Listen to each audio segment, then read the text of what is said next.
السلام علیکم محترم ناظرین و سامعین، ڈاکٹر یاسمین طارق کی طرف سے خوش آمدید۔ آپ دیکھ رہے ہیں نالج راہ انسائکلوپیڈیا آف قرآن پاک، چیپٹر نمبر 57۔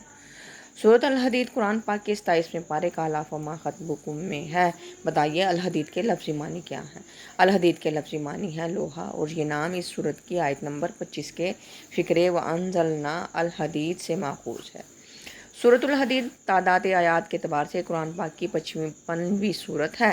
اس میں کتنی آیات ہیں؟ یہ سورت کل 29 آیات پر مشتمل ہے اور اس میں کوئی آیت سدہ نہیں ہے۔ تعداد رکوعات کے اعتبار سے سورۃ الحدید قرآن پاک کی 13ویں سورت ہے۔ اس میں کتنے رکوع ہیں؟ سورۃ الحدید میں کل 4 رکوع ہیں اور یہ قرآن پاک کی 7ویں منزل میں ہے۔ سورۃ الحدید میں کتنے کلمات اور کتنے حروف ہیں؟ اس سورت میں 586 کلمات اور 2599 حروف ہیں۔ ترتیب نزولی کے لحاظ سے سورۃ الحدید قرآن پاک کی 94ویں سورت ہے۔ موجودہ ترتیب بتا دیں۔ قرآن پاک کی موجودہ ترتیب کے لحاظ سے سورۃ الحدید 57ویں نمبر پر ہے۔ سورۃ الحدید کی وجہ تسمیہ بتا دیں۔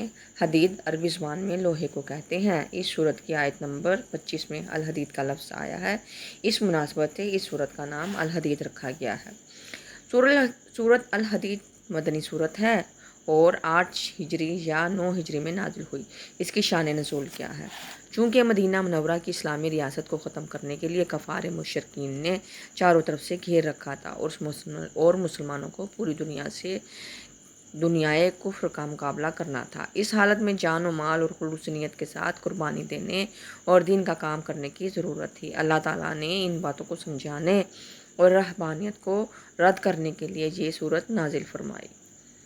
ویڈیو کو لائک، شیئر اور سبسکرائب کریں۔ اپنی قیمتی رائے سے ضرور آگاہ کیجیے گا۔ اللہ حافظ۔